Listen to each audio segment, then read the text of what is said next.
বন্ধুরা সবাই কেমন আছেন? আজকে নিয়ে আইছি যারা বেগুন ভর্তা খাওয়ানোর খুব ইচ্ছা হয় কিন্তু বেগুন ভর্তা খাইলে গলা চুলকায়, খাইতে পারে না, তার লেগে এই রেসিপিটা। এইভাবে খাইলে কোনোভাবেই গলা চুলকাইতো না। প্রথমেই বেগুন টমেটো ধুয়ে সিরা ভালো কইরা তেল মাখাই সিরা দিয়ে সেক্কা নিতাছি।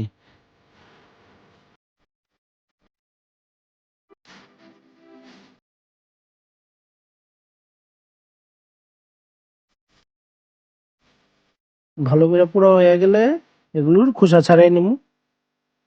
খোসা ছাড়াই নিতাছি।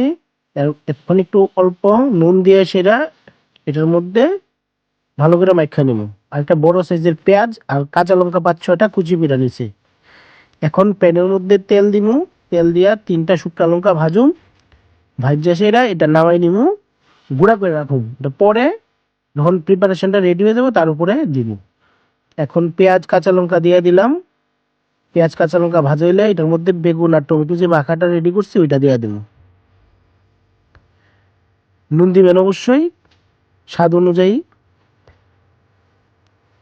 কম আছে আমরা এটা ভাজতে থাকুম। ভাজা যখন হয়ে যাব তখন ওই যে শুকনা লঙ্কা যে ভাজছিলাম ওইটার গুঁড়াটা উপরে দিয়ে নামাই নিন।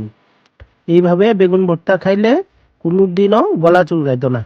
যারা বেগুন ভর্তা খাওয়ার খুব ইচ্ছা কিন্তু খান না, গলা চুলকানোর ভয়ে এইভাবে খান, কোনো ভয় নাই। আপনার এই রেসিপিটা কেমন লাগছে আপনারা বাড়ির ঘরের মধ্যে নিজেরা খায় সেরা অবশ্যই জানাইবেন। যদি পছন্দ হয় লাইক করবেন, শেয়ার করবেন। আর আমাদের ইউটিউব চ্যানেল তামান্স ব্লগ সাবস্ক্রাইব করবেন। ধন্যবাদ।